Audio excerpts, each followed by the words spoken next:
penúltima sesión, podríamos decir.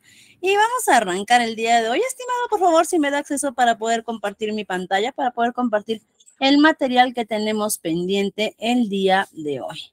Perfecto, ahora sí ya tengo el acceso, muchas gracias. Y en realidad, coleguitas, es bastante beneficioso que mañana podamos tener una sección extendida, porque los temas que vamos a tocar el día de mañana van uno relacionado con el otro. Y a veces los problemitas que podemos tener es que cuando terminamos una sesión, tenemos que esperar un fin de semana o 2 días para la última sesión y a veces se nos olvida un poquito, ya no tenemos fresco, ¿no? Y como va uno relacionado con el otro, tenemos que volver a hacer una retroalimentación. Y como mañana vamos a tener las 2 sesiones prácticamente seguidas, va a ser mucho mejor la retención de lo que tenemos que aprender. Pero el día de hoy vamos a continuar con lo que dejamos pendiente. Y recuerden que estuvimos hablando de la selección de personal, hablamos de la importancia de la prueba psicológica, de la prueba de conocimientos, y ahora vamos a hablar de nuestra selección de personal, cuándo debemos aplicar una prueba de salud o un examen médico antes de contratar a una persona.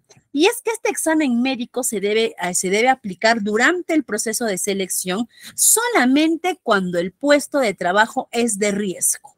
¿Por qué? Porque tenemos que asegurarnos que la persona que va a ingresar cumpla o tenga un buen estado de salud y que en el desarrollo de las funciones de riesgo no se vaya a ver perjudicada o dañado su estado de salud.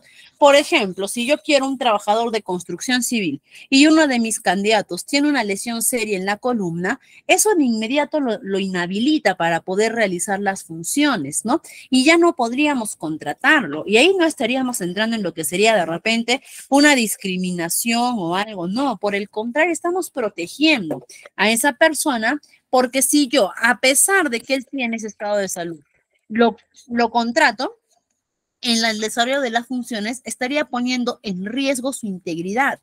¿Okay? Entonces, solamente en esos casos se aplica y esta prueba de salud va a ser determinante para ver si la persona puede ejercer el puesto o no. Y recuerden que al momento de repente de rechazar a una persona por cuestiones de salud, no se le está rechazando como un acto de discriminación o un acto de que no le conviene a la empresa contratarlo, sino que el enfoque adecuado debe ser en que no puedo ponerte en riesgo. Por eso no te contrato. Ese es el enfoque que debemos de tener nosotros. Ahora vamos a hablar de las entrevistas de trabajo. Cuando ya tengo a mi candidato que ha pasado sus evaluaciones, también debo aplicar una entrevista. Error que cometen muchos reclutadores, que dan por hecho que esta entrevista es fundamental o de repente crucial en el proceso, ¿no? Que es más que crucial, que es determinante, ¿no? Porque es importante, es crucial, sí, pero la entrevista no debe ser determinante. Y es que, ay, perdón, coleguitas, pasó un motorizado por ahí que nos destruye con sus ruidos frendosos. Pero bueno, esta entrevista no debe ser determinante, y es que hay un error que cometen muchas veces los reclutadores, ¿no? Que es que de repente ven una persona que tiene mucha experiencia, una persona que tiene mucho conocimiento, pero en la entrevista no lo hace tan bien. Que en la entrevista de repente, en la entrevista pueden jugar muchas cosas a favor o en contra, ¿no? Por ejemplo, algo que puede jugar en contra, los nervios, y que no hace una adecuada entrevista y de inmediato lo descartan. Eso es un error. O por el contrario, y aún más grave, una persona que no cumple con el perfil, que no tiene la experiencia necesaria ni los conocimientos necesarios, pero nos da una muy buena entrevista y deciden contratarlo. Ahí es donde podemos cometer el error. La entrevista es importante, pero no debe ser determinante para la contratación. La entrevista debe tener un puntaje que, sumado con la entrevista psicológica, que sumado con la... Uy, se salió mi pantallita. Espérenme un momentito, por favor. Ya está. Que sumado con la prueba psicológica, con la prueba de conocimientos, ¿no? Y todo ello nos debe sumar un puntaje para ver si es o no es apto para el puesto de trabajo. No, la entrevista no debe ser la clave en el que de esto depende si vas o no, no. La entrevista debe ser un puntaje más en el proceso. Y hay diferentes tipos de entrevista que se pueden aplicar. Por ejemplo, tenemos las entrevistas abiertas y las entrevistas cerradas, ¿no? Y en el medio de ellas las semi. ¿Cuáles son las entrevistas abiertas? Las entrevistas abiertas, empecemos por las cerradas.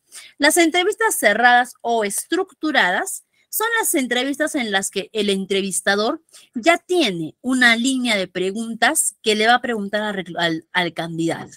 Cuando ya tiene una lista ya de preguntas y que él se va a dedicar a hacerle esas preguntas y a escuchar y analizar sus respuestas. ¿Ok? De eso, esa es la entrevista estructurada. La entrevista abierta es cuando el reclutador no va a tener ninguna pregunta, cuando va a dejar que la entrevista fluya.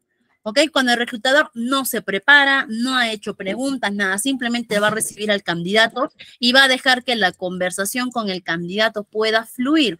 Y la semiestructurada es cuando yo tengo mi línea de preguntas, tengo ahí mi listita de preguntas, pero también voy a dejar que fluya un poco la conversación. Es decir, no me voy a pegar tan rígidamente a mis preguntas, sino que también voy a entrar un poquito a la improvisación. Esos son los 3 tipos de entrevistas. Hay muchos más tipos, pero son los 3 tipos generales de entrevistas que tenemos. Yo les pregunto, coleguitas, para una persona que va a empezar a hacer sus primeras entrevistas de trabajo, ¿cuáles creen ustedes que es la más adecuada? ¿La cerrada, abierta o la semiabierta? ¿Cuáles creen ustedes que sería el más adecuado para los coleguitas que recién están empezando a hacer sus primeras entrevistas de trabajo? A ver, vamos, coleguitas, los leo. Vamos, coleguitas, a responder. Vamos, somos un montón de gente en la sala. Para un coleguita que está iniciando con sus primeras entrevistas, ¿cuáles ustedes, qué tipo de entrevista le recomendarían? ¿Abierta, cerrada o la semiabierta?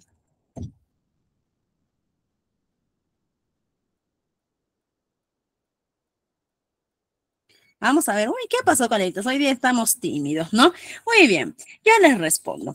Ya, sí me están respondiendo, sino que no estaba bajando mi cursor, ¿no? A ver, la abierta, muy bien. La cerrada, colega, la cerrada. ¿Por qué? Porque un coleguita que recién va a iniciar a hacer sus entrevistas tiene que ir, como quien dice, con su plagio en mano.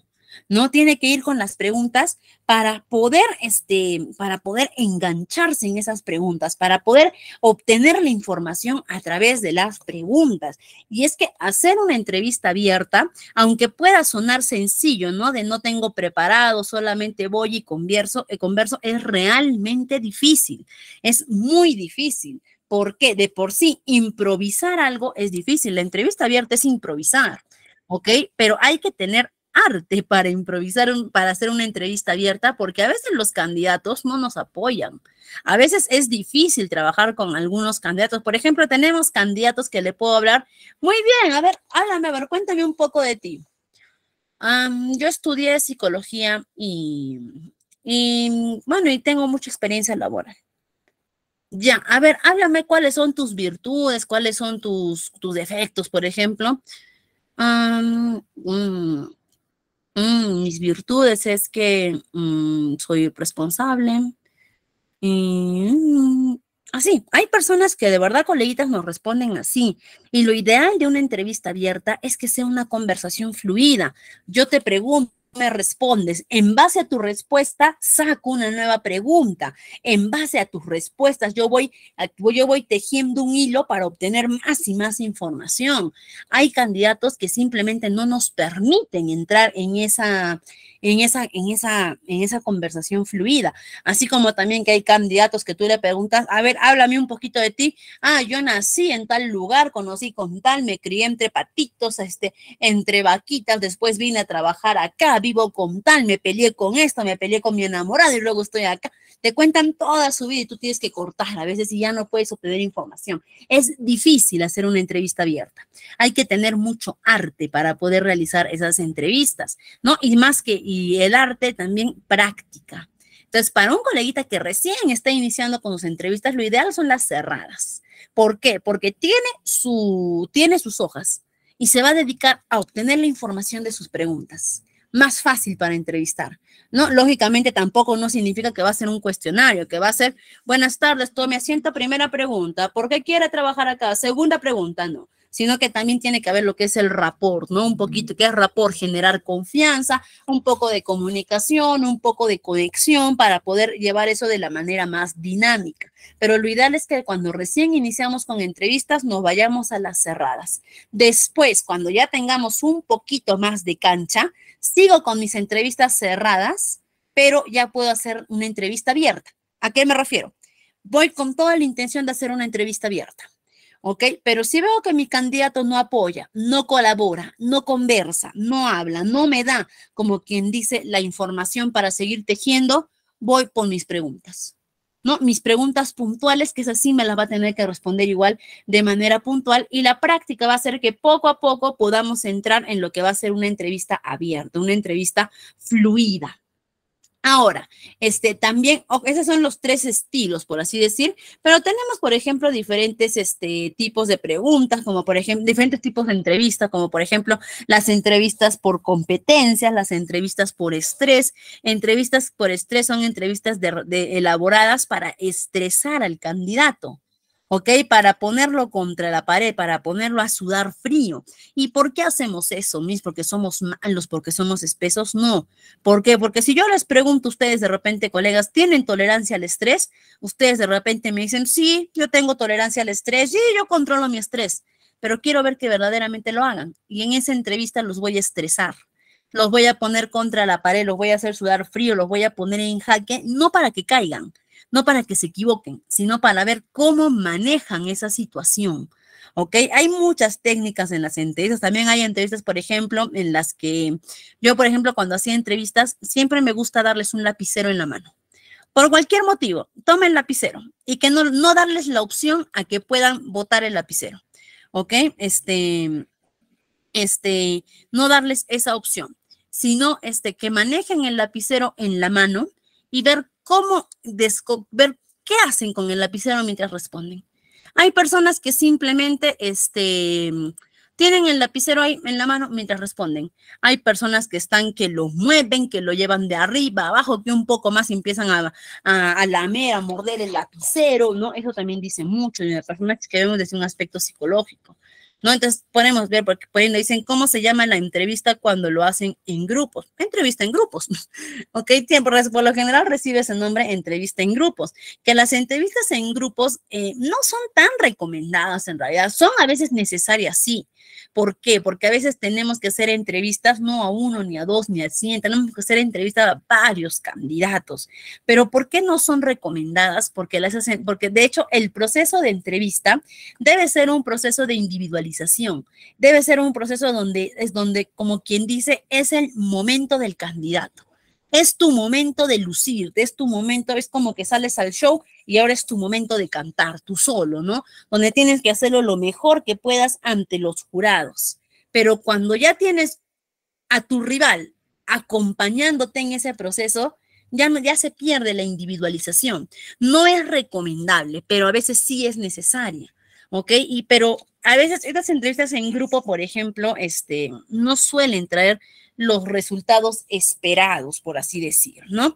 ¿En qué sentido? A veces, por ejemplo, había el año pasado en enero, ya va a ser casi un año, había una conocida peluquería, no es peluquería, es salón de belleza, spa, ¿ok? Es un salón de belleza, spa, que estaba buscando una administradora para su sede de una ciudad, ¿no? Y Kate, ¿cómo manejó la área de recursos humanos estas entrevistas, ¿no? Lo primero, el proceso de reclutamiento, después el descarte de CVs, y empezaron con una primera entrevista. Una primera entrevista antes del proceso de postulación, en el que todas las candidatas, porque todas eran mujeres, porque estaban buscando una mujer para el puesto, todas las candidatas se unieron a un meet, ¿ok? Era un meet como el que estamos acá, y eran como 20 candidatas más o menos, donde eran las que habían pasado una siguiente etapa. Y les daban la información general del puesto de trabajo, todo, y qué es lo que hacían. En ese momento, una por una empezaban a entrevistar. Delante de todas, ¿ok? Es como que delante de todas las personas vas a empezar con tu proceso de entrevista. Y no es lo más recomendable. ¿Por qué? Porque primero que nada, ya es ventajoso para otras candidatas, ¿no? Supongamos que somos un grupo y la entrevista empiece conmigo. Yo agarro y les digo, buenos días, yo he trabajado en tal, tengo experiencia en tal, he hecho esto, he hecho el otro, listo, gracias. La siguiente persona. La siguiente persona ya sabe cómo tiene que desenvolverse mejor, ya sabe cuáles son de repente las preguntas que le van a hacer y ya se van preparando. ¿Me entienden? Cuando al final, la última que pase en la entrevista ya va a estar más preparada que el resto de las primeras, ¿no? Por ese lado no es recomendable. Después de que pasó ese proceso, las pruebas psicológicas, ya todo eso, y llegaron a la parte final, donde ya de las 20 solo habían 5 candidatas que habían pasado. Para la entrevista final, del mismo modo. Otra vez 5 candidatas en un meet y a ponerse a entrevistar una por una delante de todas, ¿no? Y todas escuchaban la entrevista, todas estaban presentes. Esa entrevista fue totalmente erróneo. Para otro tipo de, por ejemplo, para procesos masivos puede servir una entrevista inicial o una entrevista preliminar en grupo, pero una entrevista final no puede ser en grupo, porque esta empresa, por ejemplo, ya solo tenía 5 candidatas. ¿Qué le costó hacer las entrevistas individualmente? Por horario, sale una del Meet, entra otra al Meet. No le costó nada. ¿No? Pero ¿y qué pasa eso? ¿Qué es lo que pasaba? La primera persona le hacían preguntas, ¿no? ¿Tienes experiencia, supongamos, en el sector belleza? No. Ya, gracias. Automáticamente ya estaba descartada. ¿Qué tenía que hacer la segunda candidata? Cuando me pregunten eso, sí voy a decir que la tengo, ¿no? Cuando me pregunten lo otro, voy a preparar respuestas. Que al final contrataron a una persona, pero ya, desde que yo vi el proceso, supe que ese proceso estaba mal, ¿no? Una amiga mía muy cercana se postuló. ¿Y cómo supe que estaba mal? Porque al tiempito, creo que en marzo, nuevamente este salón de belleza saca la convocatoria. Se busca personal, se busca administradora para tal ciudad. ¿Qué pasó? Que la persona que habían contratado seguramente se fue, no era para el puesto, no rindió lo que tenía que rendir, pero lo ideal ahí era hacer un proceso más personalizado porque tampoco no era cantidad de personas las que tenían. No, y después de la entrevista, yo ya tengo listo quién va a ser mi candidato ganador. ¿Ok? Después de todo este proceso, yo ya tengo que tener a mi candidato ganador. Este candidato ganador tiene que pasar por un filtro, más que filtro, por una transición para pasar de ser candidato ganador a trabajador. Esta transición se llama el contrato de trabajo. El contrato de trabajo en la transición, nuevamente lo repito, por la que el candidato ganador se convierte en trabajador. Ahorita vamos a tocar el contrato de trabajo un poquito superficial, porque el día de mañana vamos a tocar a fondo los tipos de contrato de trabajo y todo, ¿no? Básicamente un contrato de trabajo tiene diferentes modalidades, como podemos ver acá, por labor, por obra, servicio, por trabajo indefinido, todo ello, ¿no? Pero mañana vamos a ver bien cuáles son los tipos de contrato. Ahorita nos vamos a centrar en las partes más fundamentales del contrato, como por ejemplo, ¿quién puede firmar un contrato? Cualquier persona ciudadano del país mayor de 18 años. ¿Ok? Si es menor de edad, puede firmar si tiene autorización por su apoderado legal. Si es menor de edad y está independizado, ¿ok? O mejor dicho, emancipado legalmente, también puede trabajar ya sin autorización de un apoderado, ¿no? Y los extranjeros, personal extranjero, también pueden laborar siempre y cuando su legislación sea aplicable. En el caso del Perú, lo único que les pedimos es un permiso de trabajo para poder laborar. En este caso, ¿no? El contrato de verbal puede ser de forma verbal o de forma escrita. Existe el contrato verbal y existe el contrato escrito. Sí, por ahí tengo un coleguita que está levantando la mano, ¿lo escucho? Profesora, antes de abandonar el punto de las entrevistas, ¿cabe la posibilidad de que uno pida una segunda entrevista? Porque a veces, en lo que respecta a mi persona, me he presentado a diferentes empresas, valga la redundancia, entonces, en la cual mi gran problema es la edad que yo tengo para postular a diferentes puestos, reúno los requisitos, el perfil, todo. las empresas a veces no publican el límite de edad, entonces suelo presentarme y bueno, después de haber aprobado todo, pues haber aprobado todo simplemente me descartan, ¿no? Y hay veces, yo no soy un erudito, pero hay veces las entrevistas las veo un poquito mal hechas, ¿no? Entonces, ¿qué se debe hacer ante ello? Ya está. En cuanto al sector privado, no hay mucho que hacer, porque el sector privado también, al ser, desde simple hecho, ser privado, inversión independiente, todo ello, ellos deciden en realidad, ¿no? Ellos no están en la obligación de contratar a todo el mundo, ¿no? Entonces, por ese lado, de repente podríamos emitir una carta de repente al encargado de recursos humanos de la carta, solicitando de repente algún nuevo proceso de entrevista, ¿no? Una O solicitando, reconsideración tal vez. claro, una reconsideración, como usted lo dice, para poder entrevistar. En cuanto al sector público, ahí tenemos un poquito más de posibilidades, ¿no? ¿Por qué? Porque el sector público, por ley, por ejemplo, no debe haber discriminaciones ni por género, ni por sexo, ni por edad, ¿no? Entonces, ahí no, entonces el sector público no aplica esas restricciones porque es por ley, no está permitido. El sector público en un concurso público tiene que apegarse a lo que es la ley, ¿no? Entonces, supongamos que si uno ve que cumple con el perfil, uno ve que ha hecho buenos, que el proceso lo ha hecho de buena manera, y aún así es descartado, en el sector público sí podemos exigir por qué. Quiero saber el por qué no me están dando el trabajo, ¿no? Quiero saber cuáles son sus criterios de evaluación para rechazar, ¿no? Y en ese caso, en ese caso el sector público sí hace una reconsideración. Lo he visto muchas veces que varios trabajadores han presentado, que más que quejas, han presentado solicitudes de reconsideraciones, en puntos de evaluación, ¿no? Respuestas al por qué no fueron aceptados, y donde sí he visto de recursos humanos que han hecho reconsideraciones, que han vuelto de repente a hacer procesos o que han vuelto de repente a pasar entrevistas para poder reevaluar a la persona, ¿no? En el sector público, yo les soy muy sincera, hay más posibilidades de hacer eso. En el sector privado no. ¿Ok? ¿Por qué? Porque el sector privado, incluso el sector público, sí está en la obligación de difundir los puntos de evaluación o criterios de evaluación después de un concurso público. El sector privado no. Entonces, el sector privado puede tener sus propios criterios y no hay obligatoriedad de que los difunda. Entonces, mi recomendación es que de repente usted pueda optar. De hecho, actualmente, ahorita, en enero, un montón de convocatorias para las municipalidades, para gobiernos regionales en las páginas CAS. Un montón de solicitudes de trabajo, ¿no? Le recomiendo que pueda visitar las páginas CAS y que ahí pueda ir por los concursos públicos. Y muy bien. Ahora sí, estimados, les decía de que el contrato de trabajo existe, el contrato de trabajo en forma verbal y en forma escrita. ¿Ok? Ambos tienen validez, ¿ok? Existen actualmente ambos son aceptados, pero el contrato de trabajo de manera verbal, hay que aclarar algo que no tiene validez legal.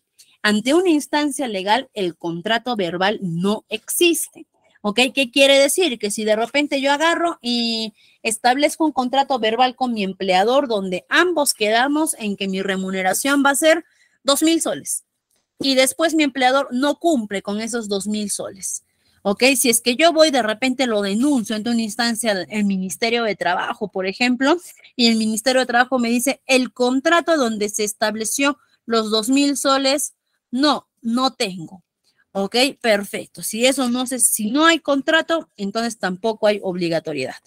¿Ok? Entonces, esa es la diferencia con el contrato verbal. Y por ahí muchas veces mis alumnitos a veces me preguntan y me dicen, Miss, y si al momento en el que yo estoy estableciendo mi contrato verbal con mi jefe, lo grabo, si es que saco mi celular y grabo con cámara y audio de que estamos pactando los contratos de mi trabajo, ¿ahí sí tendrá validez legal? ¿Qué creen ustedes, coleguitas? ¿Ahí habrá validez legal o no?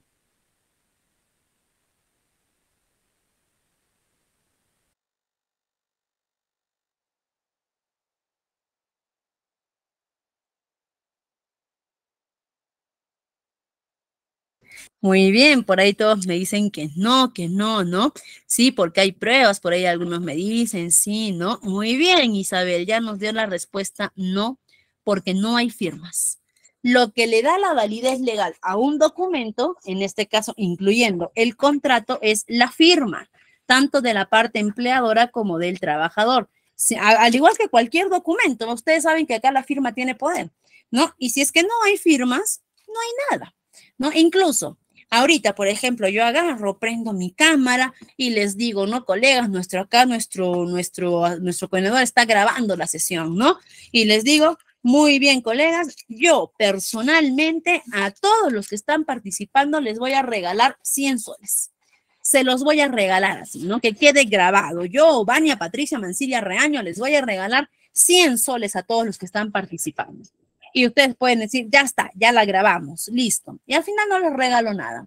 Si ustedes van y de repente me denuncian ante el Poder Judicial, ¿qué va a decir el Poder Judicial? No, a ver, las pruebas, ¿dónde está el pagaré que les ha firmado de los 100 soles? No, no nos ha firmado un pagaré. El compromiso de pago, no hay un compromiso de pago. El acuerdo, no hay un acuerdo. Entonces, ¿cuál es la evidencia? Acá la tenemos grabada la MIS diciendo de que nos iba a regalar eso. ¿Qué les diría cualquier entidad judicial? Ella puede decir lo que quiera. Eso se llama libertad de expresión. Ella puede decir, prometer, hablar lo que quiera. Eso no significa que haya obligatoriedad de que lo cumpla, ¿no? Es lo mismo. Es lo mismo, ¿no? ¿Y en qué caso nos podría ayudar que me tengan grabada, ¿no? Que si yo voy donde un juez y le digo, no, yo jamás he dicho eso, están mintiendo, nunca he dicho eso, ahí ustedes pueden sacar su prueba, ¿no? Acá está la prueba de que sí lo dijo. Ah, sí lo dijo. Pero eso no acredita a que sí o sí tenga que hacerlo, ¿no? A diferencia de que si yo agarro y les digo, colegas, yo les voy a pagar a cada uno 100 soles por asistir y les firmo un pagaré poniendo que les voy a pagar eso, ahí sí, porque ustedes irían con el documento, acá, amor, acá está el documento donde nos firmó y acá está el compromiso. Ahí sí me dirían, tienes que pagarle. Es lo mismo con el contrato. Mientras no hay un contrato escrito con las firmas, no importa lo que se haya quedado verbalmente, va a carecer de validez legal. Más adelante vamos a ver lo que es el principio de realidad laboral, que vamos a ver cómo contradice a lo que les estoy diciendo ahora, pero por una instancia legal. Pero hay que recordar eso, el contrato verbal no tiene validez legal. Siempre de preferencia trabajemos con un contrato escrito. Sin embargo, no hay que tenerle, bueno, hay que ser bastante precavidos, mal pensados, pero les diré, por ejemplo, que conozco mucha gente que lleva años de años trabajando en una empresa con un contrato verbal y no han tenido nunca un solo problema. Personalmente yo he trabajado en una empresa 4 años con un contrato verbal y me han cumplido con todas mis obligaciones legales. No he tenido ningún problema con el pago de mis remuneraciones, de mi liquidación, nada, y todo en un contrato verbal. ¿Ok? Entonces, yo creo que ahí también incluso podríamos decir que hasta entra el factor suerte. No, hasta entra el factor suerte, pero hay que tener cuidado con los contratos verbales. ¿Y cuáles son las características principales de un contrato de trabajo? El título del contrato de trabajo, que tienen que estar ambas partes identificadas, tanto la parte de la empresa como la parte del trabajador, enumerar los términos y condiciones que básicamente son el motivo por el que nos contratan, las funciones que vamos a realizar, los detalles de nuestro sueldo, cuándo nos van a pagar, cómo nos van a pagar, qué cantidad nos van a pagar, ¿no? Y los términos de contrato específico, para que podamos entender mejor los términos de contrato específico, les voy a hacer una pregunta, que incluso me parece que ya se las he hecho antes, pero igual se las voy a hacer. Yo puedo pertenecer a 2 empresas, mejor dicho, yo puedo trabajar en 2 empresas al mismo tiempo, estar en la planilla de 2 empresas al mismo tiempo, ¿puedo hacerlo o no?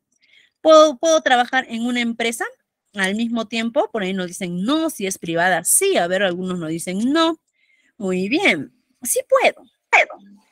Y muy bien lo que nos dicen la coleguita, ¿no? Sí se puede, sí, el coleguita, si es privado. Si es en el sector privado, sí puedo. ¿Ok? Y puedo estar en la planilla en los 2, ¿ah? Eso se llama bigamia laboral. ¿Ok? La bigamia laboral me dice que mientras no se crucen mis horarios de trabajo, es decir, mientras no esté en el mismo horario en los 2 trabajos, puedo trabajar. ¿Ok? Por ejemplo, puedo estar ahorita en mi empresa como recursos humanos, ¿no? Y también dictar clases, por ejemplo. O trabajar en 2 empresas en el área administrativa de recursos humanos, pero las dos empresas tienen horarios diferentes que no se cruzan y normal, puedo estar en la planilla, en ambas recibo mis beneficios sociales, normal. Sí puedo, ¿ok? Sí puedo pertenecer a ambas, a dos empresas. Eso se llama la bigamia laboral, ¿no? Sí, por ejemplo, una puede ser educativa y la otra, no, tampoco, no necesariamente como que tengan que ser de diferentes rubros, ¿ah?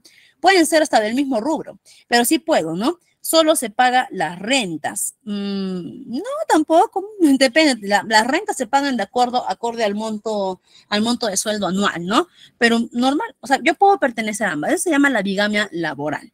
¿Cuándo no puedo pertenecer? Cuando mis horarios de trabajo se cruzan en mis dos empresas, ya no puedo. ¿Ok? ¿Qué pasa con el registro de salud? Normal. Ambas empresas aportan independientemente a salud. El salud de ti va a recibir doble aporte del 9%. Eso no significa de que de repente por ahí vamos a tener prioridad de atención, ¿no?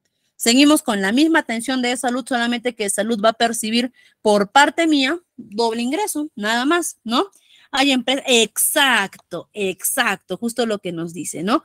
Pero si mi empresa, supongamos que yo trabajo en la empresa A y en la empresa B, pero si mi empresa A, al momento de firmar el contrato, dentro de sus términos de contrato específico, me coloca exclusividad laboral, ya no puedo trabajar en otra empresa, porque estoy firmando en ese contrato de que voy a trabajar única y exclusivamente para ellos. Por lo cual yo ya no podría trabajar en otra empresa. Y si aún así me voy a trabajar a la par en otra empresa, ¿ok? Eso puede ser motivo para que mi contrato se disuelva, es decir, adiós, despedida.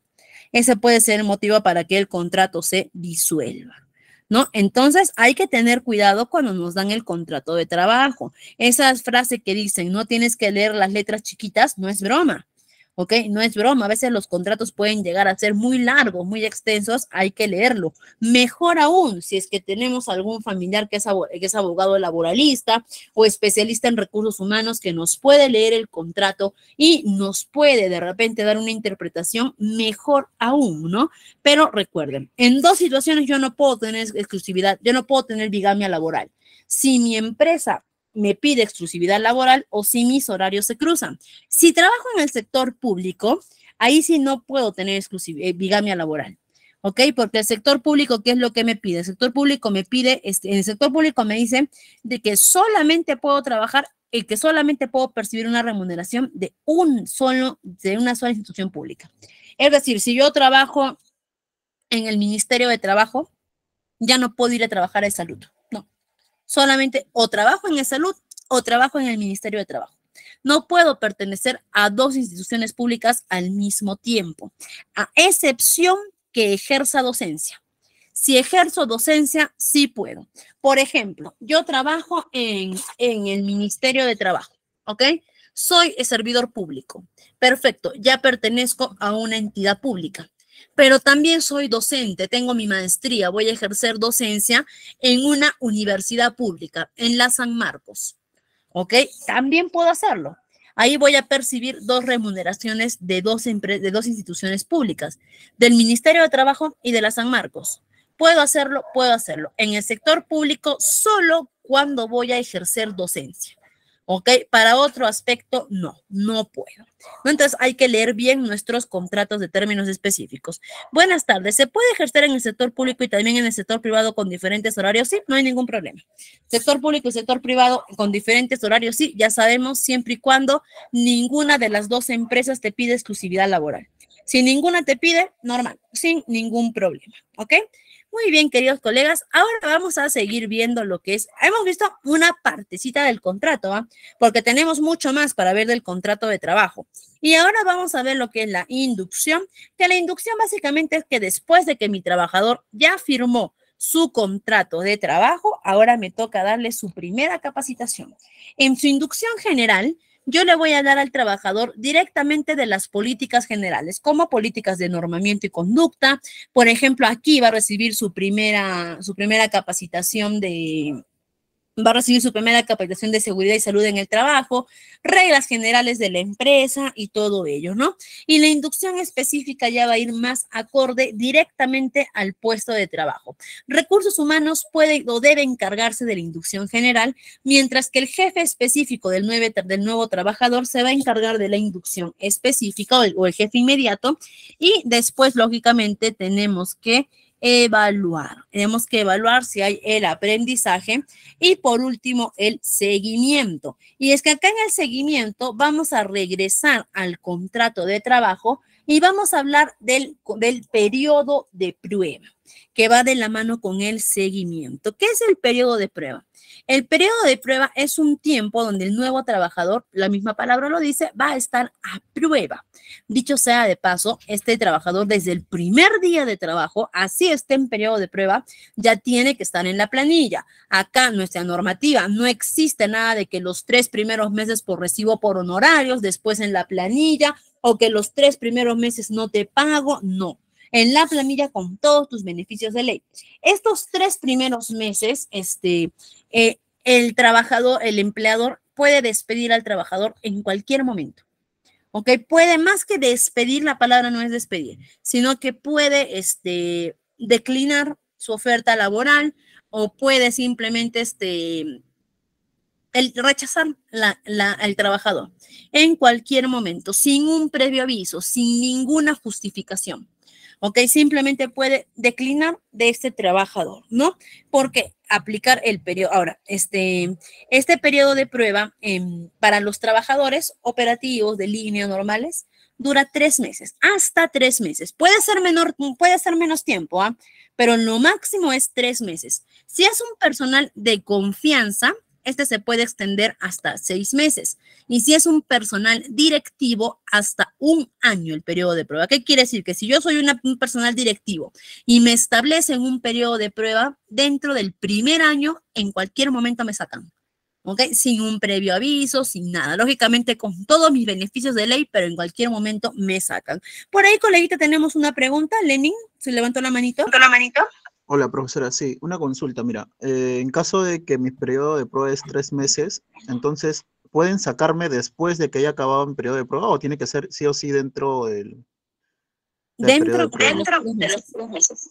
Dentro, si es fuera de los 3 meses, porque me hacen firmar un contrato por ejemplo, 3 meses, que es el periodo de prueba, pero tiene que terminar el contrato, ¿o no? Ya, vamos a explicar eso del contrato, ¿ya? A ver, apagamos un micrófono, por favor, para que no se escuche el eco. Ya está. Muy bien. Vamos a explicar eso. El periodo de prueba, yo puedo hacer un contrato de periodo de prueba, es decir, un contrato inicial de 3 meses por el periodo de prueba, ¿ok? Y cuando vence este contrato, le tengo que adendar o renovar el nuevo contrato que ya está fuera del periodo de prueba, ¿ok? Si pasan los 3 meses, acaban estos, a partir del tercer mes y un día, ya no te pueden votar de la nada. Tienen que tener una buena justificación o documentos sustentatorios para poder sacarte. Pero si estamos dentro de los 3 meses, sí pueden. Ahora, no es obligatorio hacer un contrato específico de periodo de prueba. De repente te quiero contratar por todo un año. Te hago tu contrato ahora, supongamos, de enero a diciembre del 2024. Te hago de frente, te doy tu contrato por el año. Pero dentro de las cláusulas específicas te coloco que dentro de ese contrato de un año, los 3 primeros meses son de periodo de prueba. ¿Qué quiere decir eso? Que aunque tengas un año, que aunque tu contrato sea hasta el 31 de diciembre del 2024, dentro de los 3 primeros meses te puedo retirar. Porque en una cláusula está especificado que los 3 primeros meses son periodo de prueba. ¿Ok? Entonces yo puedo hacerlo mediante un contrato, aparte del contrato ya definitivo que te voy a hacer, o dentro del contrato definitivo aclarar que son los 3 meses. Ojo, no es que tienen que ser los 3 meses sí o sí obligatorios. Puede ser menos, puede ser 1 mes, 2 meses. Incluso, si quiero, no aplico periodo de prueba. ¿Ok? Pero es muy recomendable que lo hagamos. Es recomendable que apliquemos el periodo de prueba. Y yo sé que de repente no es beneficioso para el trabajador, por supuesto que no lo es, pero sí es beneficioso para la empresa. ¿Por qué? ¿Qué pasa si es que la empresa al final se da, en el seguimiento precisamente es, vamos a ir por partes. En el seguimiento, yo recién, hasta ese momento, hasta la inducción, yo puedo tener por seguro que he contratado al mejor candidato, pero no que he contratado a la persona ideal para el puesto. Eso recién lo voy a saber en el seguimiento, porque el seguimiento es precisamente eso, darle un seguimiento de cómo está trabajando el trabajador, desde su desempeño, sus actitudes, todo ello, ¿ya? Y si es que yo veo en mi seguimiento que mi trabajador no se desempeña adecuadamente, no se adapta al ritmo de trabajo, no sabe los conocimientos necesarios, ¿ok? ¿Qué haría yo con un trabajador que no me sirve para el puesto? ¿Qué haría? No, ahí tenemos dos opciones.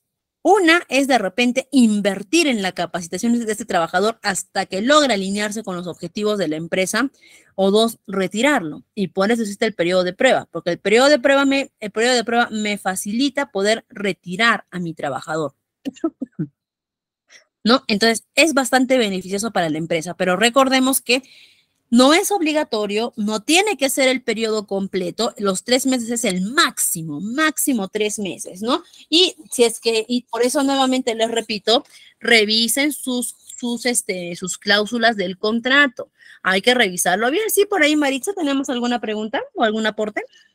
Sí, buenas noches, disculpe.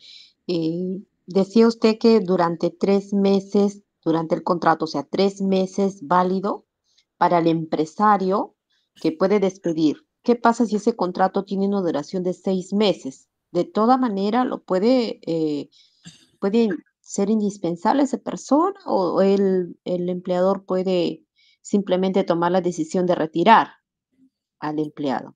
Muy bien, simplemente puede retirarlo. Así yo le haga Así. el contrato para un año, así yo lo tenga para un año, si en mis cláusulas pongo que los 3 primeros meses son de periodo de prueba, lo puedo retirar. Y el contrato ¿Qué caduca. pasa? Ya, y si en el contrato no está esa cláusula, no Entonces, aparece esa cláusula. no lo pueden sacar. Y si es que Ok, lo sacan, ya es un despido arbitrario. Ahí ya le ya. tendrían que dar una indemnización y todo ello. Cuando hay un despido arbitrario, por ejemplo, en este caso hay 6 meses, pero no así, o sea, no hay esa cláusula que usted me acaba de mencionar Ujú. y lo retiran. Por ejemplo, antes de los 6 meses, de repente a los 4 o 5 meses la retiran a esa persona. Puede hacer una demanda por esto. Tiene que hacer su demanda y justo en el día de mañana vamos a tocar, le invito por favor a que no falte, porque el día de mañana vamos a tocar lo que es ese laboral, ¿no? Y cuando los despiden de esa manera, sin previo aviso, sin justificación, les corresponde una indemnización y la indemnización es diferente para cada tipo de contrato de trabajo, ¿no? Y eso lo determina el Poder Judicial. ¿No? Entonces, mañana justo vamos a ver eso y lo invito a que esté en las clases porque va a ser bastante interesante nuestra sesión de mañana. Muchas gracias. Listo, usted, ¿no? Una consulta. ¿Y si es reingresante, se puede también sacar por periodo de prueba? Ah, muy interesante su pregunta, Javier, ¿no? ¿Qué pasa si es un trabajador que laboró un tiempo, se fue y luego reingresa a la empresa, ¿no? Ahí va a estar bajo potestad del empleador. Por lo general, cuando son reingresantes, ya no les consideran el periodo de prueba. Pero si el empleador quiere, le puede poner igual los 3 meses de periodo de prueba. Ok, que en realidad es muy recomendable. Nuevamente les repito, coleguitas, para el trabajador no es beneficioso el periodo de prueba. Pero si es que vemos el punto de vista como tenemos que ver el curso, vemos desde el punto de vista del empresario, del empleador, del área de recursos humanos, es muy beneficioso el periodo de prueba, ¿no? Y sobre todo también porque tiene beneficios, hace que el nuevo trabajador ponga todo de su parte y que no sienta que el trabajo ya es suyo, ¿no? Hace que el trabajador durante esos 3 meses se adapte, trabaje, se desempeñe de manera adecuada, ¿no? Pero recuerden que en cualquier momento se les puede retirar. Ok, es muy importante considerar eso. Y muy bien, coleguitas, hasta aquí hemos llegado con nuestro módulo y como les dije, ¿no? A partir justo en la mitad del curso, trabajamos ya con conceptos más duros, ¿no? Y vamos a seguir trabajando con estos conceptos duros porque vamos a empezar a ver en este momento lo que es legislación laboral. Mientras abro, vamos a ver. Una consulta, ¿cuánto es lo máximo uno como trabajador puede denunciar a la empresa? En realidad, para términos laborales, no hay caducidad de tiempo. ¿Ok? Siempre y cuando se tengan las pruebas, las evidencias fehacientes del hecho, no hay caducidad de tiempo. ¿Ok? Entonces, si es que de repente en el año, por ejemplo, tengo trabajadores en el sector público, en la municipalidad, por ejemplo, que habían trabajadores que habían denunciado desde el año 1900, o sea, que habían hecho una denuncia porque en los años 1998, 99, 2001, 2002, 2003, no les habían dado sus remuneraciones como correspondía. Y entonces era el año 2019, ¿no? Y el Poder Judicial les había aceptado, ¿no? Y estábamos en pleno juicio y había que buscar información de esos trabajadores del año 2001, 2002, 2003, porque tenían las pruebas fehacientes. Entonces, como dependiendo del tipo de denuncia y de las pruebas que se tengan, se pueden realizar las denuncias. Siempre las denuncias laborales se inician directamente por la SUNAFIN, y la SUNAFIN nos deriva al Ministerio de Trabajo, y de ahí ya, si es que no hay solución mediante el Ministerio de Trabajo, ya pasan a instancias judiciales. Sí, por ahí tenemos otra pregunta. Vi una manito levantada. Ah, ya me pareció. Javier nos dice, pero es muy caro entrar en juicio con las empresas. En realidad, sí, sí es caro entrar en juicio con las empresas, pero si es que Hola, por la opción, un momentito, por favor, coleguita, si es que entramos por la opción de la asesoría legal por el Ministerio de Trabajo, ¿no? Y el juez que nos puede asignar el ministerio, perdón, el Poder Judicial, el proceso va a ser largo, pero ya no tan costoso. Pero si queremos que el proceso se agilice más, podemos optar por asesoría legal particular, pero sí, sí es costoso. Igual, cualquier juicio que se lleve con una empresa es un proceso oneroso. ¿A qué nos referimos con oneroso? Largo y costoso. Ahora sí, coleguita Hammer, ¿tenía alguna consultita?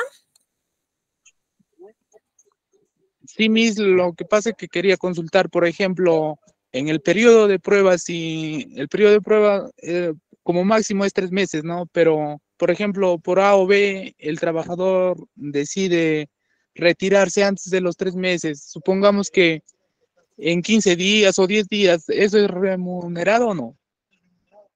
Sí, por supuesto que sí. Desde el hecho en el que yo ingreso a una empresa, si estoy trabajando un día y decido renunciar, la empresa me tiene que remunerar ese día, pero también hay que tomar en cuenta algo, que si yo tengo un contrato de trabajo, así sea por 3 meses, me he comprometido con esa empresa a laborar esos 3 meses. Y si yo voy a renunciar, la renuncia es un acto que se tiene que dar fe. La renuncia se tiene que aceptar, pero tengo que presentar mi renuncia por lo menos con 30 días de anticipación. ¿Ok? Es decir, tengo que trabajar después de presentar mi renuncia 30 días más, a excepción que el empleador lo acepte. Si el empleador lo acepta, no hay problema, puedo renunciar, pero así haya laborado 1, 2, 3 días, me tienen que pagar los días que haya laborado, ¿no? Hay manera de denunciar a una empresa que mantuvo a un trabajador por un año sin planilla y luego le dio su contrato a planilla. Se puede denunciar a la empresa. Ahorita vamos a entrar en lo que es legislación laboral, mañana. Mañana vamos a entrar en lo que son los principios de relación laboral y los principios de primacía de la realidad. Ahí le voy a poder dar respuesta, Sofía. Exactamente en el principio de primacía de la realidad, ahí está la respuesta a su pregunta, que lo vamos a ver el día de mañana. Javier, sí, dígame, ¿tiene alguna consulta? Licenciada, una pregunta respecto a los 30 días con anticipación. Si yo presento una carta de renuncia, pidiendo la exoneración de los 30 días y la empresa no me lo da y yo igual me retiro, ¿en qué me afectaría a mí como trabajador? Muy bien.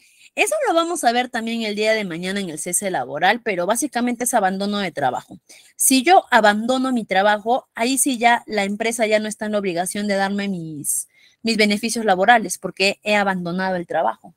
¿Ok? Por lo tanto, los días que he laborado, ya la empresa no estaría en la obligación de pagar o beneficios sociales porque literalmente abandoné mi trabajo. ¿Ok? Por eso lo vamos a ver también el día de mañana. Tranquilos, coleguitas, parte por parte, porque tenemos todo lo que me están preguntando, lo vamos a abarcar. Y recuerden que mañana tenemos una sesión extraordinaria de 3 horas en la que vamos a poder abarcar todos esos temas. Sí, dígame, Javier, lo escucho.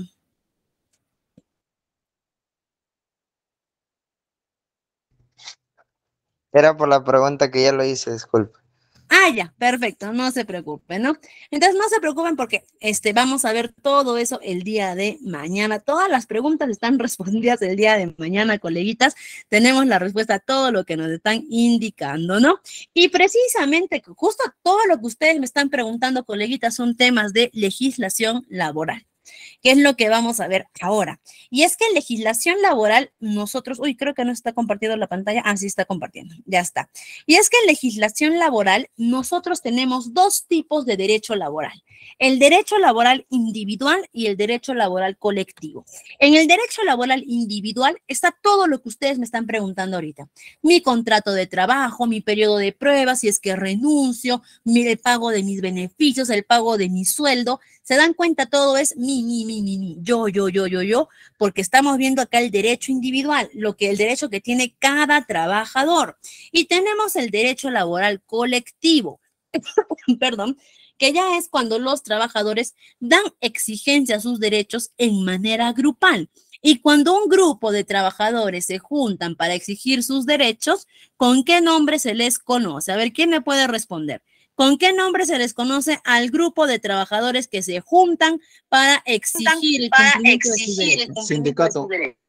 Sindicato de trabajo. ¿Qué es lo que vamos a hablar ahora? Precisamente del sindicato de trabajo.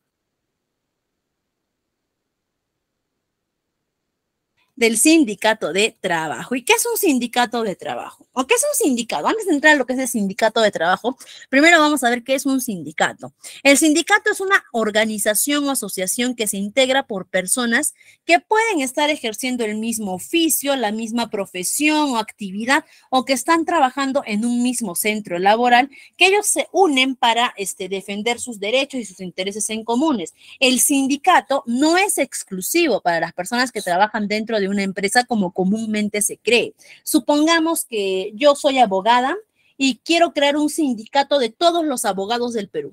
No importa que tú no estés trabajando, que tú trabajes en empresa pública, que tú trabajes en empresa privada, que yo trabaje en la empresa A, que trabaje en la empresa B. Si todos somos abogados, todos podemos unirnos a este sindicato. Eso se llama sindicato de gremio. De repente yo soy cajera. Ok, yo trabajo haciendo caja y quiero que todas las personas que trabajen haciendo caja se unan a este sindicato. No importa que tú seas de Metro, yo de Totus, tú de Plaza Vea, tú de Falabella, tú de Ripley, no importa. Si eres cajero, de cual público o privado, si ejerces la ocupación o la actividad de cajero, no importa que tú trabajes en caja pero seas abogado, que tú seas arquitecto y trabajes en caja, que tú seas odontólogo y trabajes en caja. No importa la empresa, no importa tu profesión. Si trabajas haciendo caja, te puedes unir al sindicato de cajeros. Eso se llama sindicato por actividad. Y existe el sindicato de trabajo, en el que nos dice que si todos nosotros trabajamos en la misma empresa, podemos formar nuestro sindicato, más allá de la ocupación o de la profesión que tengamos, y es en el sindicato que nos vamos a enfocar, en el sindicato de trabajo.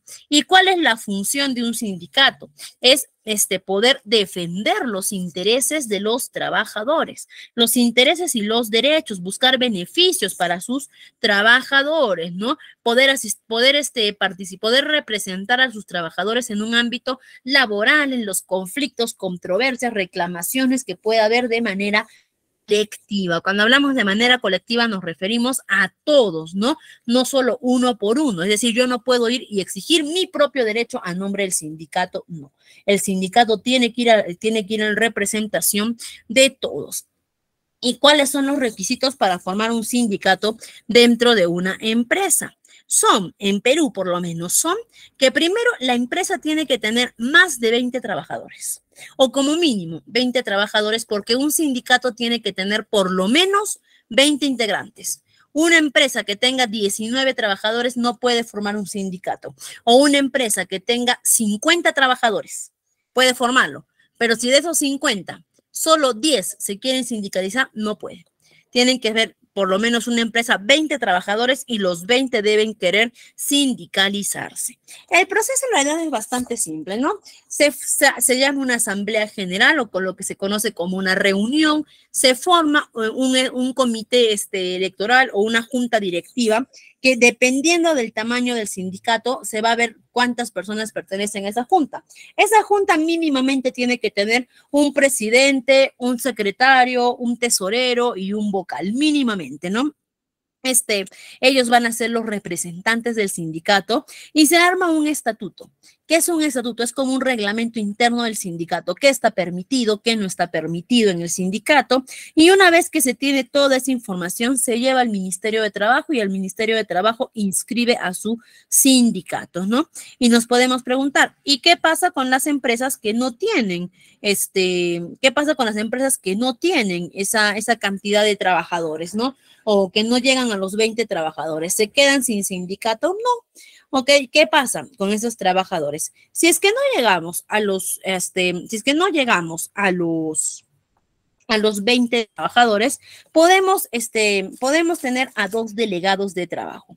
Estos 2 delegados nos van a representar ante nuestro empleador y ante el Ministerio de Trabajo con las mismas prerrogativas. Cuidado, coleguita, por favor, con el micrito, por favor, no se nos vaya a habilitar.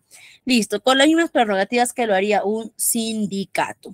Ahora, es importante destacar, antes de pasar, primero pasemos a la afiliación de los trabajadores. ¿Cuáles son los requisitos de los trabajadores para poder afiliarnos a un sindicato? Primero, ser trabajador de la empresa. ¿Y a qué me refiero con ser trabajador de la empresa?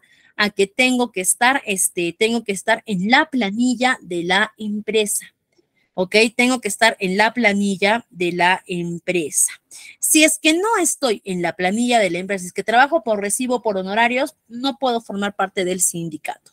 Después, no puedo formar parte de dirección o desempeñar cargos de confianza del empleador. Y es que el sindicato está precisamente hecho para poder tratar puntos, negociar puntos con la parte empleadora. Entonces, dentro del sindicato no pueden haber trabajadores de dirección o de confianza porque estos trabajadores se consideran parte del empleador, ¿no? Recuerden, en la empresa podríamos decir que tenemos 2 bandos, ¿no? El bando del empleador y el bando de los trabajadores, ¿ya? Y si es que yo me voy, si es que yo pongo gente del bando del empleador en el sindicato, ya estaría teniendo personas que son juez y parte, ¿no? Pero si el sindicato lo permite o el estatuto, el reglamento del sindicato lo permite, pueden ingresar, pero por lo general no es así. Personal de dirección y personal de confianza no pueden entrar en el sindicato. También no puedo estar afiliado a otro sindicato del mismo ámbito. Y es que en una empresa puede haber más de un sindicato, pueden haber 2 o 3 sindicatos dentro de la misma empresa. Si yo pertenezco al sindicato A, no puedo pertenecer al sindicato B. O pertenezco al sindicato A o pertenezco al sindicato B. Y si no quiero pertenecer a ningún sindicato, no estoy obligado a sindicalizarme en ninguno. Si quiero al A, si quiero al B, si no quiero a ninguno, no quiero a ninguno. Eso se llama libertad sindical. ¿Ok? Que yo puedo tomar mi propia decisión y nadie me puede obligar. Ahora, para hablar un poquito más del sindicato, el sindicato es una organización que se maneja solo dentro de la empresa, porque aunque aunque ha sido creado dentro de la empresa, no pertenece directamente a la empresa, por así decirlo. No es que el empleador tiene una obligación económica con el sindicato. No es que el empleador agarre y ahora también tiene que dar un presupuesto al sindicato, tiene que asignar recursos. No, el sindicato funciona solo y para su funcionamiento muchas veces va a requerir el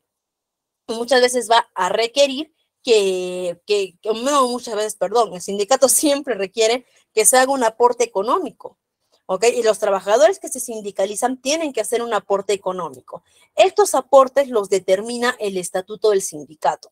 Por lo general no es mucho el aporte, ¿no? Dependiendo también de la empresa, ¿no? Pero he visto sindicatos que cobran desde 5 soles hasta el máximo cobro que vi por cuota sindical ha sido de 50 soles.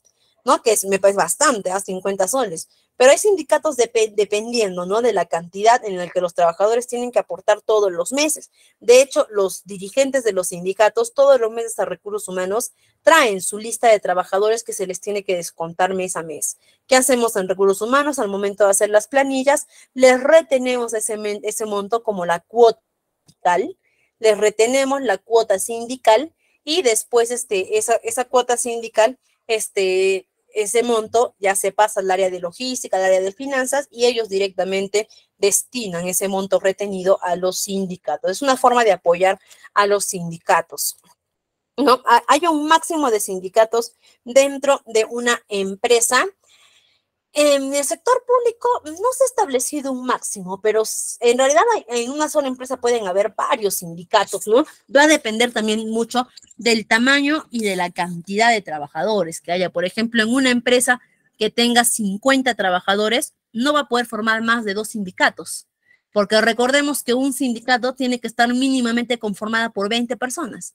Si yo formo 2 sindicatos, mando 20 a uno, 20 al otro, ya no hay más para formar un tercer sindicato.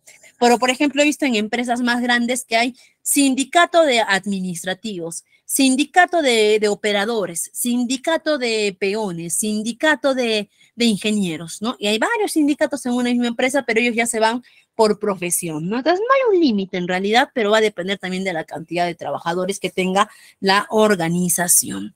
Ahora, vamos a hablar sobre cómo es el proceso de negociación que hace un sindicato de trabajo. ¿Cómo es este proceso, no? Ahora, ¿puede un trabajador que es reincorporado por mandato judicial gozar de los derechos que perciben los sindicalizados mencionante la negociación colectiva en el sector público? Ya está. Inés, permítame primero hablar de la negociación pública, de la negociación colectiva para responder su pregunta. ¿Cómo es el proceso de la negociación colectiva?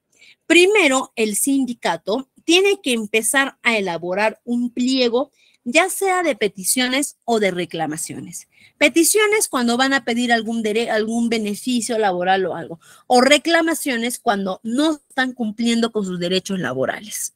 Una vez que el sindicato redacta este pliego, primero este pliego también lo va a notificar al Ministerio de Trabajo para conocimiento, pero va a hacer llegar este pliego a la parte empleadora, para que la parte empleadora reciba, ¿no?, todo lo que el sindicato está solicitando, está reclamando. Después de que la parte empleadora recibe esto, normalmente la parte empleadora debería reunirse con su team, con su equipo de confianza, sus trabajadores de confianza, su personal directivo, para analizar este pliego. Y después inicia lo que es la negociación colectiva. La negociación colectiva es el proceso por el cual se junta la junta directiva del sindicato y la parte representante del empleador. Y la misma palabra lo dice, se ponen a negociar punto por punto. ¿Ok? Se ponen a negociar punto por punto. Después de esa negociación, normalmente tienen que llegar a un acuerdo. De hecho, en la negociación existe lo que se llama ganar-ganar. No, más, para ser más completo, ceder para ganar-ganar. No se dice de que si ninguna de las dos partes puede ceder en algunos puntos, tampoco ninguno va a ganar, ¿no? Entonces, una vez que esa negociación llega a buen puerto, ya se procede con lo que va a ser el convenio colectivo. Pero si la negociación por ahí no se puede llegar a un acuerdo, o no hay buenos términos en la negociación, también se puede acudir al arbitraje, ¿no? Que el arbitraje ya es cuando una tercera figura ingresa y da propuestas de solución, tanto para la parte empleadora como para la parte trabajadora. Si del arbitraje llega a buen puerto, se pasa, se me fue el nombre. ¿Algún coleguita que de repente me haga acordar cómo se llama la firma de aceptación del arbitraje? Se me fue el nombre. Se me fue el nombre, coleguitas. Pero hay un documentito que es como que la aceptación del arbitraje. A ver, déjenme. Es algo también con arbitraje, No, se me fue el nombre, coleguitas, de verdad. Se me voló el nombre. A ver, ahorita me acuerdo y se los digo. ¿Ya? Pero hay que se llama el laudo sindical, ya está, ¿no? Que si es que el arbitraje, si es que la parte empleadora y la parte trabajadora llegan a un acuerdo, gracias al arbitraje se firma el laudo sindical. Este laudo es como un documento de que ambos están aceptando las propuestas del arbitraje. Y después de ello ya también podemos pasar al convenio colectivo. Es decir, al convenio colectivo podemos llegar por dos caminos. Primer camino para llegar, y el más fácil, cuando la negociación funciona en primera instancia. Y segunda forma de llegar al convenio colectivo, cuando la negociación requiere un arbitraje, se acepta el arbitraje, se firma el laudo y llegamos al convenio. El convenio colectivo ya es la aceptación de ambas partes de que aceptan los términos, y el convenio tiene peso, el convenio tiene valor. Así nomás yo no puedo romper un convenio colectivo. De hecho, el convenio colectivo puede ser de manera formal, que se notifica a una instancia, por ejemplo, al Ministerio de Trabajo, Poder Judicial, o puede ser de manera informal, en el que ambas partes aceptan y firman y queda como un convenio interno. Sea cual sea de las dos formas, el convenio tiene una duración de, si no me equivoco, si no me equivoco, el convenio tiene una duración de hasta 2 años o 3 años, ¿ok? De 3 años, ¿ok? El convenio tiene esa duración, ¿no? Y se respeta. Y si es que por A o B alguna de las partes quiere modificar ese convenio que se ha llegado, va a tener que ir a una instancia judicial para solicitar la modificación de ese convenio. O sea, no es así nomás, no es como que ya no quiero el convenio, ya no lo respeto y listo, no. Ahí interceden instancias judiciales, ¿no? Y el convenio ya es la aceptación y la implementación de los derechos o los beneficios que se han aceptado, que se hayan rechazado. No, ese es todo el proceso que hace un sindicato. Ahora, para eso la colega nos pregunta, ¿no? Un trabajador que es reincorporado por mandato judicial puede gozar de los derechos que perciben los sindicalizados mediante la negociación colectiva en el sector público. Claro que sí. Cuando es por mandato judicial, ese trabajador regresa con los mismos derechos con los que antes de que se fuera. ¿Ok? Por lo tanto, si ese trabajador que es reincorporado está sindicalizado, va a gozar de los mismos derechos. Y acá es muy importante también, coleguitas, mencionarles algo, ¿no? El sindicato va a luchar por beneficios, va a luchar por respetar los derechos, pero únicamente de sus sindicalizados. Si yo no estoy sindicalizado, no puedo esperar obtener los beneficios que obtenga el sindicato. ¿Ok? Por ejemplo, supongamos, vamos a poner un ejemplo un poquito absurdo, ¿ya? Supongamos que el sindicato agarra y lucha para que a todos los trabajadores sindicalizados, en vez de sillas, les pongan muebles para trabajar. Y la empresa acepta. Es un ejemplo absurdo. Si la empresa viene y les da a todos los sindicalizados muebles y a mí no me dan mi mueble porque no estoy sindicalizada, no me puedo quejar. No me puedo quejar porque ese es un acuerdo que han tenido entre sindicatos, ¿no? Entonces, no. Y si no está sindicalizado, no goza de los derechos, porque no está sindicalizado. Y es que estar sindicalizado, precisamente yo pago mi cuota mensual, yo participo de las reuniones, yo participo de las asambleas, entonces también tengo derechos. Si no, ¿cuál sería el chiste de sindicalizarme si los derechos que pueda obtener un sindicato van a cubrir a todos? ¿Cuál sería el chiste entonces?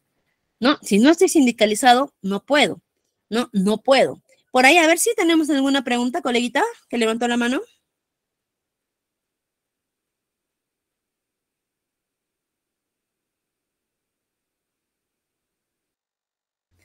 Me pareció entonces, ¿no?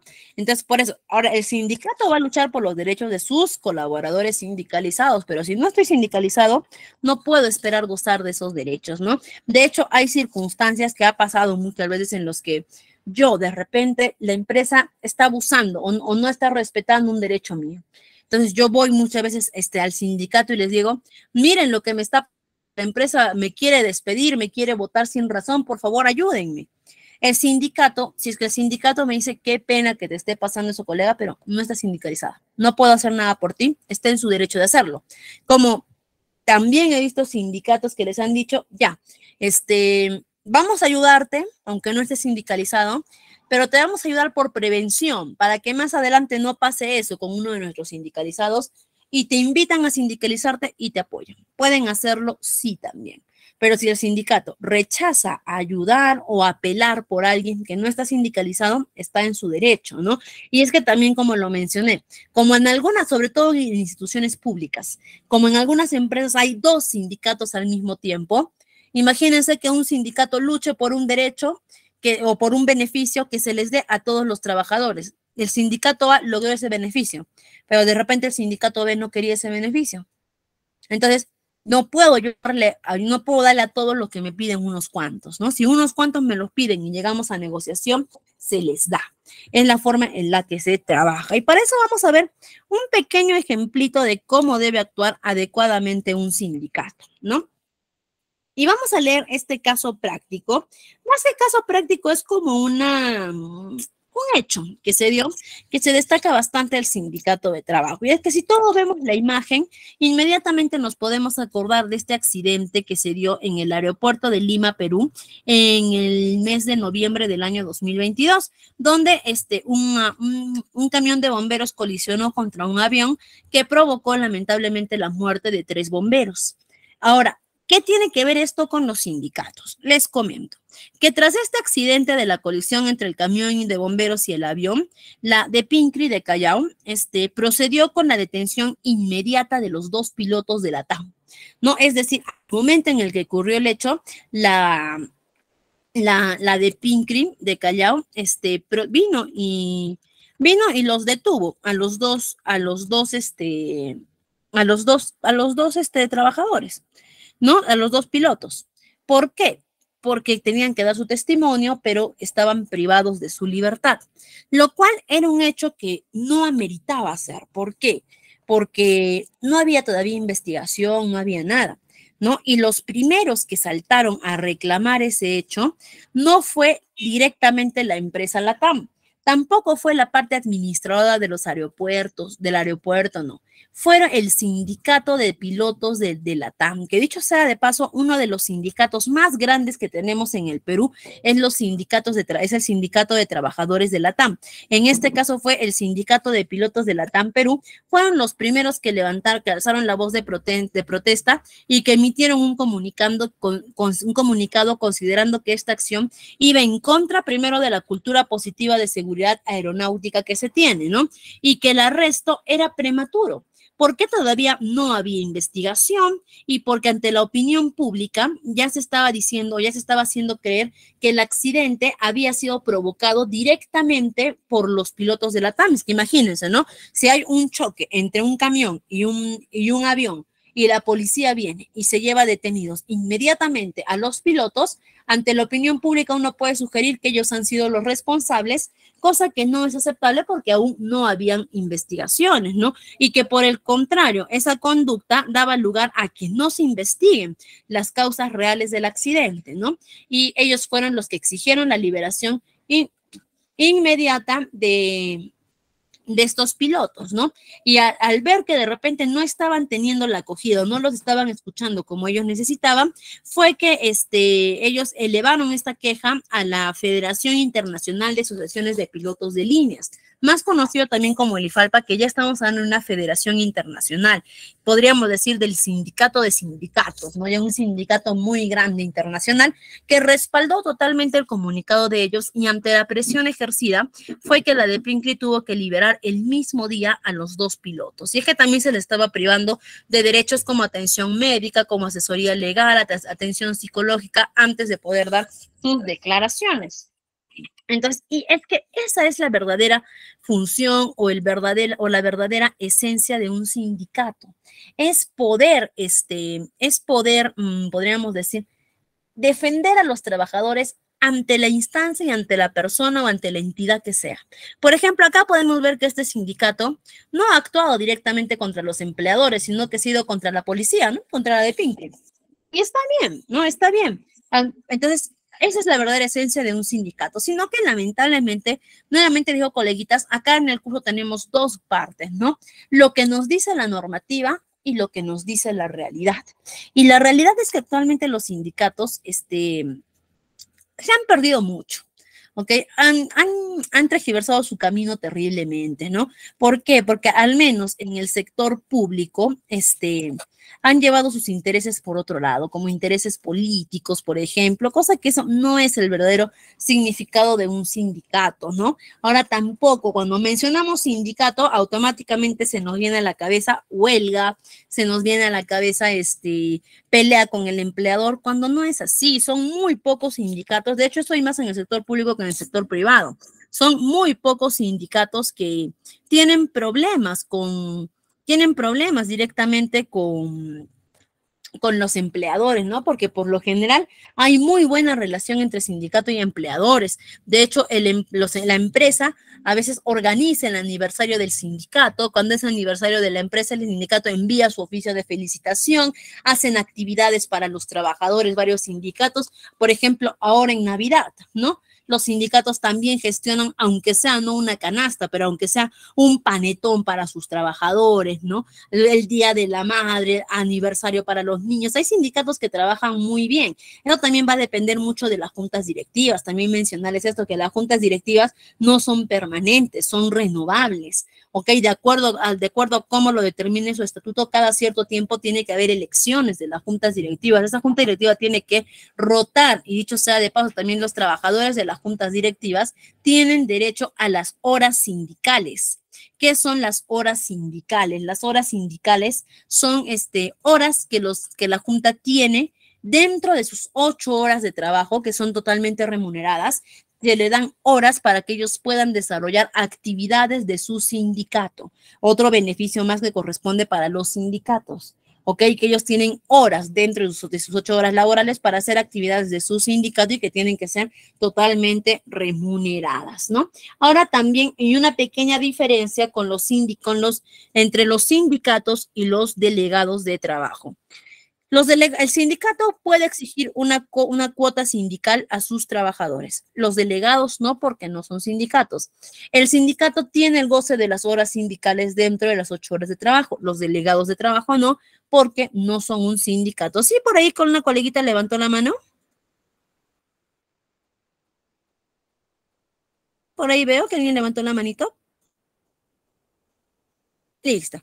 Entonces, son algunas diferencias que hay, ¿no? Recuerden que los sindicatos pueden defender a los trabajadores ante cualquier entidad, pública, privada, ante cualquier entidad y el empleador, ¿no? Los delegados de trabajo solo pueden representar a sus trabajadores directamente ante el Ministerio de Trabajo o ante el empleador. Solo en ellos dos puede el sindicato, pueden los delegados de trabajo interceder, apelar o representar a los trabajadores, ¿no? De hecho, los delegados de trabajo son bastante útiles también dentro de este entorno laboral. Y muy bien, coleguitas, hemos tocado el tema de los sindicatos, ya nos queda poquito tiempo. Vamos a hablar rápidamente de los regímenes laborales, ¿ya? Para el día de mañana poder culminar con esta parte y con nuestra otra sesión.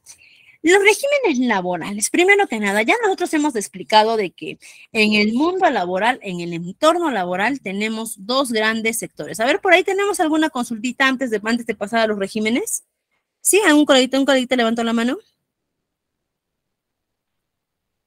Sí, yo levanté la mano, quería consultarle la licencia del sindical, si que gozan o todos los afiliados, o solo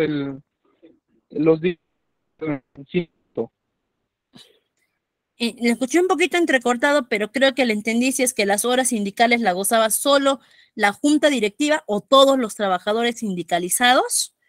Bien, las horas sindicales solo son para los representantes del sindicato, ¿ok? No para todos los sindicalizados. La licencia la licencia sindical.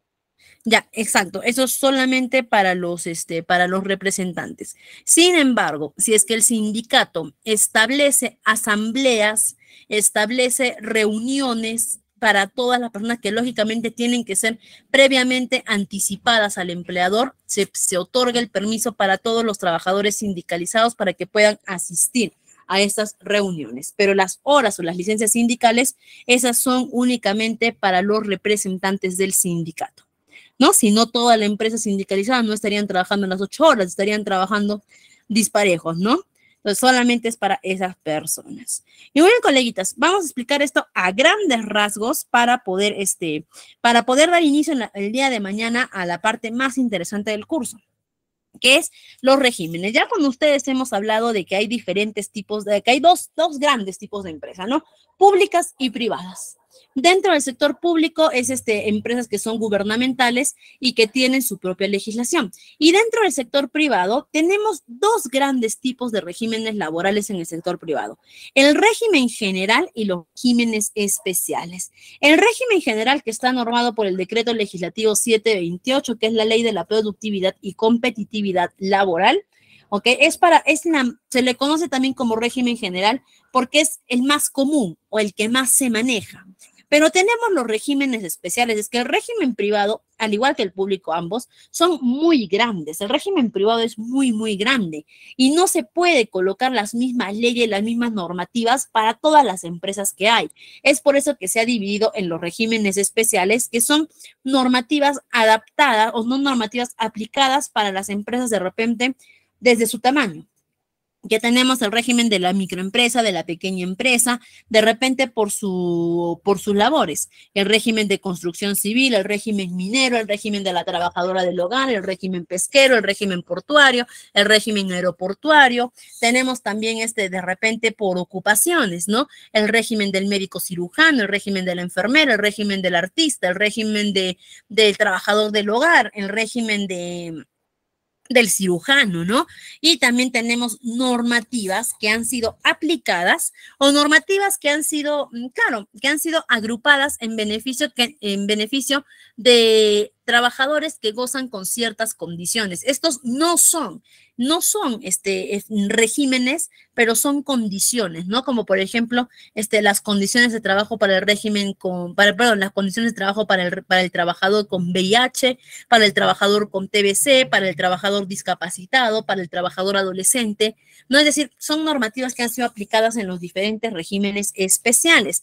Y el día de mañana vamos a arrancar nuestro curso viendo diferencias. Vamos a empezar con el régimen general y vamos a ver las diferencias que hay. Esto va a ser de manera muy superficial con el régimen de la micro y de la pequeña empresa, con el régimen de construcción civil, con el régimen minero, los derechos y los deberes de los trabajadores. Después vamos a ver también lo que va a ser el cálculo de los beneficios sociales, ¿ok? Gratificación, CTS. Vamos a abordar aún más en lo que son contratos de trabajo. Vamos a ver cómo hacemos una liquidación de beneficios y por último también junto con la liquidación vamos a ver el cese laboral y después por último vamos a tocar de manera muy rápida y muy chiquitita lo que es evaluación de desempeño. Eso es un temita de 5 minutos, ¿ok? Es por eso que siempre estas sesiones las alargamos, porque el último tema de nuestro temario es chiquititito, no son creo ni 6 minutos.